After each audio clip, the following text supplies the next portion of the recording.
Hello and hello. Thank you so much for joining me today. How are you doing?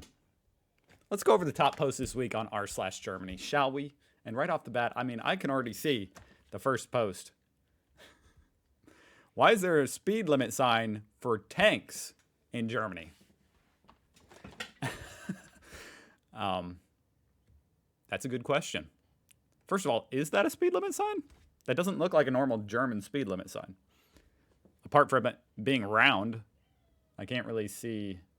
It doesn't look like a speed limit sign to me, but okay, you've got an arrow coming at you. I think that's oncoming traffic, and I don't know. This sign is really confusing, but there's definitely a tank on it. That part is not up for debate. That is a tank, which I don't know what that means. It probably means your country's been to war one too many times. I'm definitely going to the comments to see what the deal is with this. And my German road sign knowledge prevails once again. Those are not speed limit signs. These signs show the maximum weight for military vehicles for bridges, which once again still may mean your country has gone to war one too many times, but those are not speed limit signs. Weight class, not direct weight. Interesting. That's important. You don't want to collapse the bridge. I wonder what the distinction is here between a military vehicle and a truck, though. Like, regardless of what you're driving, whether it's a tank or a truck, if it's over a certain amount of weight, it's going to break the bridge. Isn't that about right? That's seems logical to me, but maybe there's a difference here. Why is this 50 and this is 70? This is really kind of fascinating to me. A lot of outback danger signs here in Australia have a German translation. Apparently, a high proportion of tourists who die in the outback are German. What is it about German tourists that they get into trouble so much in Australia? I don't know if that question has an answer. I mean, to be fair, this is translated also to, I don't know if that's Japanese. Probably Japanese. What's weird is it looks like only the warning is translated. All you know is warning. You don't know the details unless you can speak English. I guess you get the picture by this sign with a crocodile with 12 huge teeth on it. Probably should not swim there. Now, what do we got here? Wanted to try a German drink. I was actually thinking today I need to go to the liquor store and try to find as many German beers as I can. And do a taste test. Wouldn't that be fun? It would be fun to watch. I don't have an acquired taste for beer, okay? I know that makes me less of a man, but I only have an acquired taste for piss water beer, like Bud Light, and I like Michelob Ultra. Anyway, I don't even know what this is. Bourbonville. Is that like Margaritaville? Bourbonville. Bourbon vanille. It looks interesting. Surely alcoholic. Oh my gosh. 17% alcohol? Is that what that means? Oh my God. You get wasted on that. This is sort of fascinating to me. It's a liquor. It's a liqueur. So you can drink it pure or add it as a topping to ice cream, waffles, pancakes, anything. You put it on a cake. Are you serious? You guys put liquor in cakes. That's awesome. I've never had an alcoholic cake or pancake. This post is interesting. I don't know what this is. I think this might be the tax. Don't you guys pay a tax for like TV or something? Apparently, they're charging this guy 90 euros in 1 month, which can't be right. He says he was told he'd have to pay around 18 euros. I think this must be the TV tax, right? Or the media, because there's radio, ARD. Yeah, okay. Normally it would be 18 per month. They screwed something up. Don't you love that? You're in a foreign country, might not even be able to speak German, and they messed up. They're charging you the wrong amount. That would suck. Then again, I guess if you lived in Germany, even if you're an immigrant, you probably speak some German. So, what is this? What does this sticker mean? I don't know what this one means, but this guy pissing on John Deere is kind of fascinating to me. I didn't know you guys even had John Deere or had an opinion about it, let alone a negative one. Okay, now this one over here, Armut Mick Ann. Your poverty offends me. Your poverty offends me. What?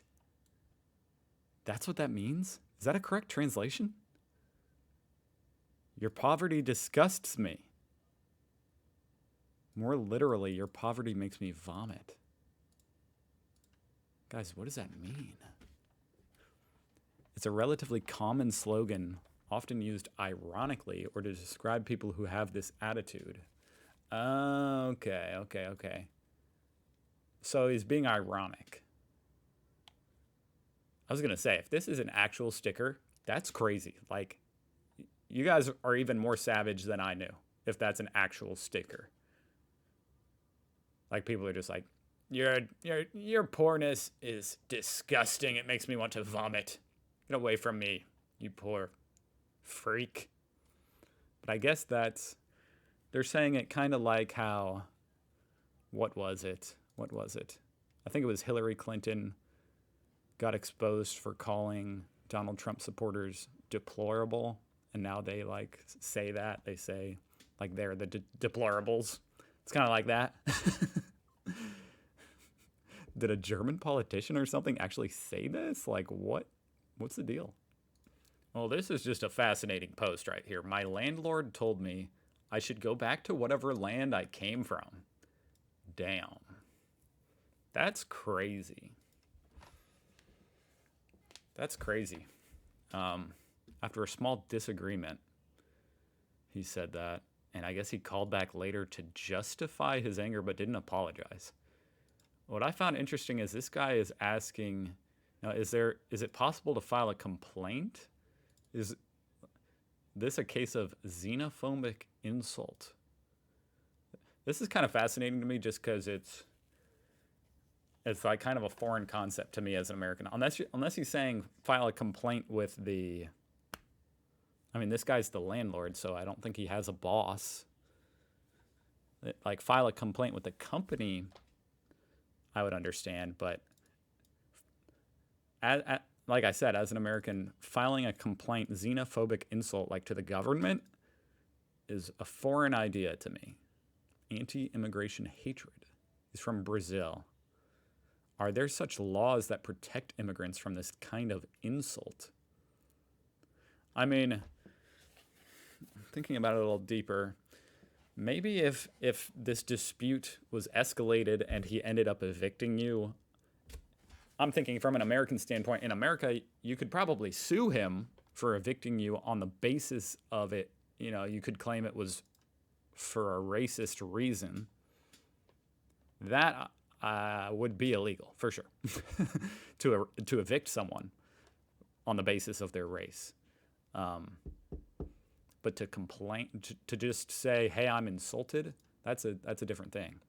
Pretty interesting. I wonder, he could just end my contract, and you could have just told him that's not how it works. I secretly despise him, and I'm moving out in a month. I hope you have canceled your contract in writing, because if you think you can just leave without notice, you are in for a big surprise. You can leave, but you still have to pay. That's true. Here in America, if you were to cancel your rent agreement early, you would have to pay usually hefty fee, like 6 months rent.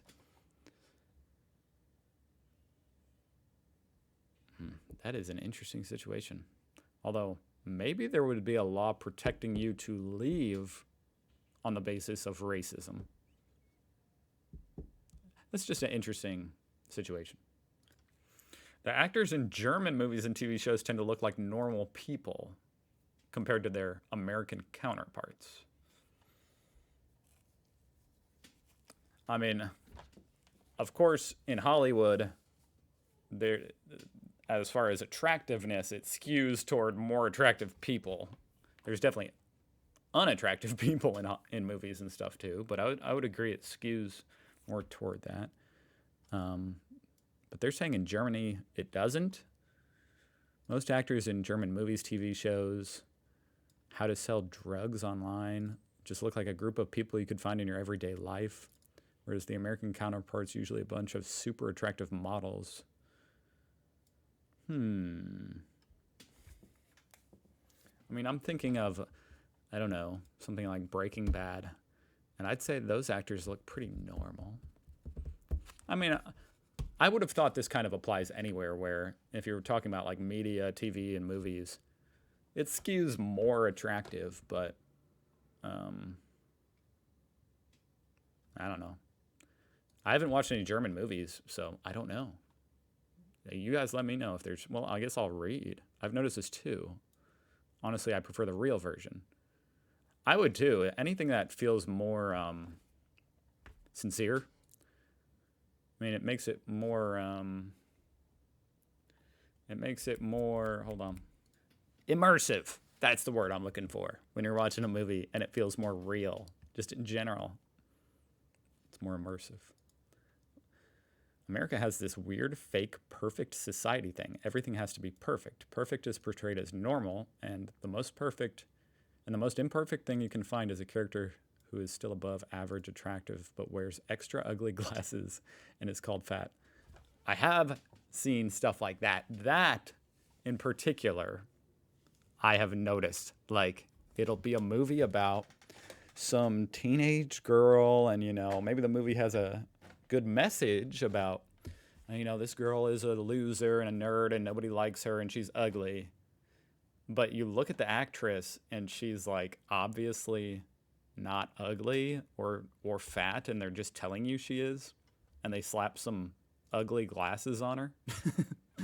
that resonates, and it makes it not immersive. It's not believable. So yeah, I agree. That's pretty silly. How to tell a work colleague in the office that he stinks without hurting his feelings. I don't think you can. But the good news is you live in Germany, so it doesn't matter. You can just say it. As far as I understand. Here in America, that would be a big problem.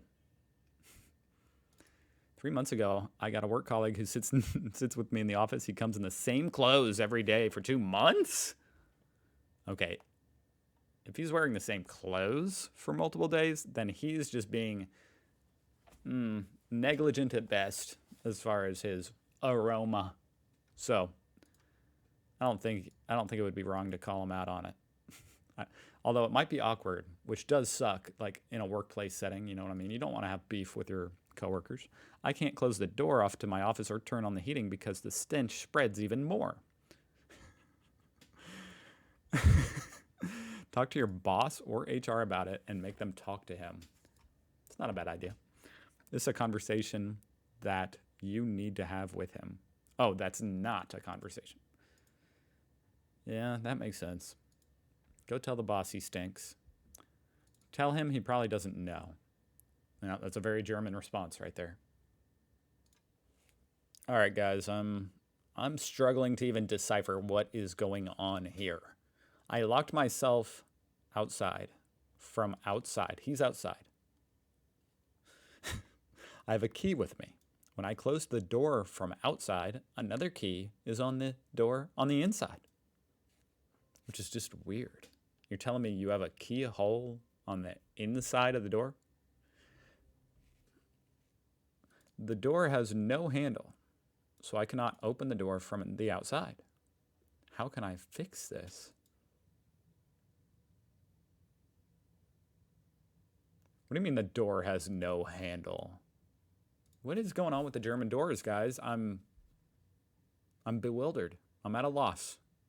What the hell? The outside has no handle and there's a key lock on the inside? It's not locked. Use a piece of plastic. Schluss disnest will do this simple trick, charging you 200 quadrillion bucks.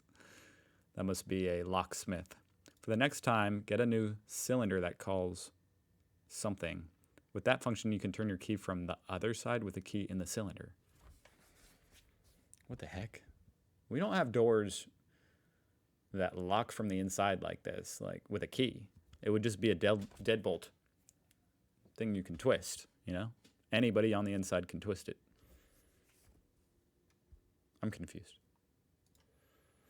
Every time I fly from Nuremberg, I see this photo and want to go there. How could you not? Look at this. It's beautiful.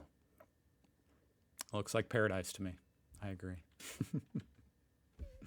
All right. That's it for this week, folks. Hope you guys are doing good and having a great weekend. I'll see you guys next week.